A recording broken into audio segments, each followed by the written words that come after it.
Dozens of cops in both Philadelphia and St. Louis have been put on administrative leave following revelations that they had posted racist, xenophobic, or bigoted things on social media. Now in Philadelphia, 72 police officers were taken off the streets and placed on administrative duty. And in St. Louis, 22 officers have been barred from bringing their cases to the circuit attorney's office. So St. Louis Circuit Attorney Kimberly Gardner's office is actually currently not prosecuting cases where these particular officers serve as primary witnesses. Circuit Court spokesperson or spokeswoman Susan Ryan said she does not know how many cases that affects. So the reason why we know about these posts to begin with is because of an organization known as the Plain View Project. So they scoured the internet to take a look at some of these public social media posts, and they found many issues with them that were of course problematic. These are people who are supposed to be protecting members of the community, but when you have this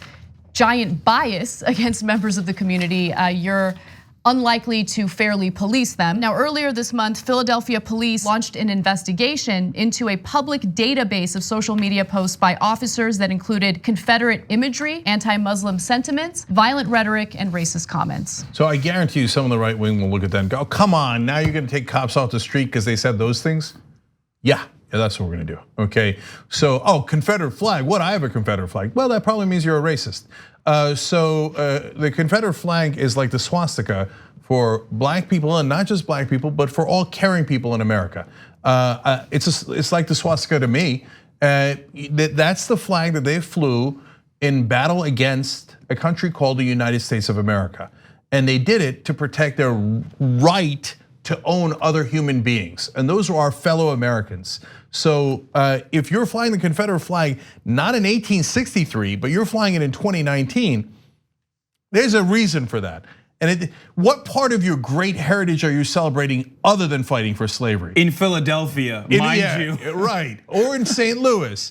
Oh, we have great cobbler pie, and that's the heritage I'm celebrating by flying the Confederate flag. No, it's not. It's your way of saying I'm a racist, but you can't technically call me a racist. Well, you're wrong, I can, and I just did.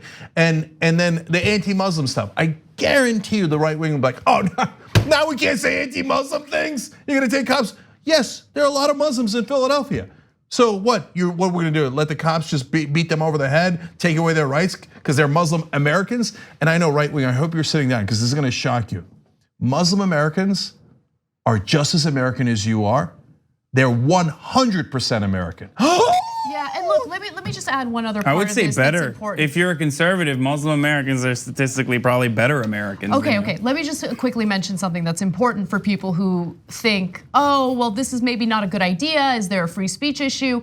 Look, if you have a police force that consists of individuals who have this giant bias against certain groups of people, well, they're of course more likely to use brutality or excessive force against certain individuals. And what does that do? That opens up the police department to lawsuits. Now, oftentimes, if there's some criminal case or if there's a grand jury, that gets to make a decision about whether or not to press charges, more often than not, justice is not served. But the very people who have been victimized will of course open a civil lawsuit. And in more cases than not, they will win those civil lawsuits. And guess who ends up paying for that? You, the taxpayer, right? Yeah, I'm gonna back up what Haas said.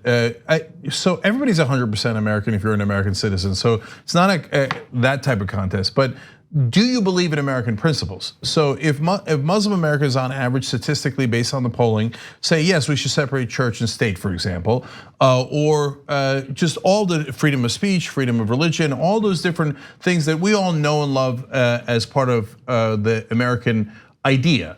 And the right wing says, no, I believe in freedom of speech for me, but not for you. If you criticize Israel, I want your company ended. I want the government to take action. If you try to protest a pipeline, I want you to go to prison for 20 years. I want my religion imposed upon you. Well, then you fundamentally don't understand what the country's about, and you are un-American in that sense. So, and I'd be curious to see the polling, but I'd be shocked if the right wing came in with more American principles than any faction in America. They would probably rank dead last in American principles, belief in American principles. They might say they like the word Constitution, they like the phrase freedom of speech and the phrase freedom, but when you ask them policy positions on those issues, they'll finish dead last. They don't actually believe those principles at all. Are you ready for this shocking one that I will give you that really confuses people when they're hit with it? Muslim Americans, right, are more progressive when it comes to LGBT issues than white evangelicals in this country, and by a wide margin, and also getting more progressive as well. So tell me, who's more American? Yeah, that's one of the, I love when they use that canard. It's hilarious when they're like, you know, Muslims don't like gay people, they throw them off of roofs and stuff. Now, if you actually cared about that, then I'm with you. And if any place where anyone is doing that in the world, let's try to figure out a way to make sure that we put an end to it. But you know what the right wing does instead? Things like the prayer breakfast, they send Republican congressmen to other countries to try to pass anti-LGBT laws, including the death penalty for being gay.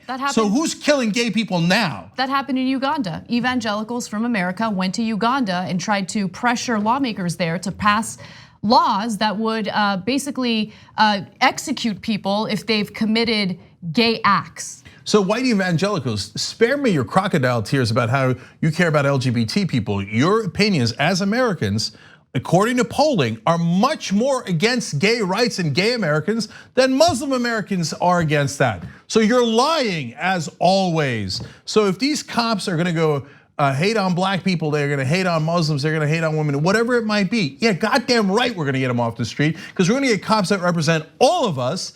And unlike the old days and what you like, not just you guys, what the cops were back in the South, they had a different word for it. It was called slave patrols. That's literal, that's a fact, that's history, okay? So you wanna stay with those days and you wanna make America great again by doing that? We do not agree. And so we have Democratic politicians in charge in those cities. So you don't like it? Go find a racist city, okay? But we're not gonna stand for it. And you know, in the old days, I used to say, look, this is easy. Imagine if a cop wrote on Facebook, you know what, I hate the goddamn Jews, right? Everybody would say fire them, right?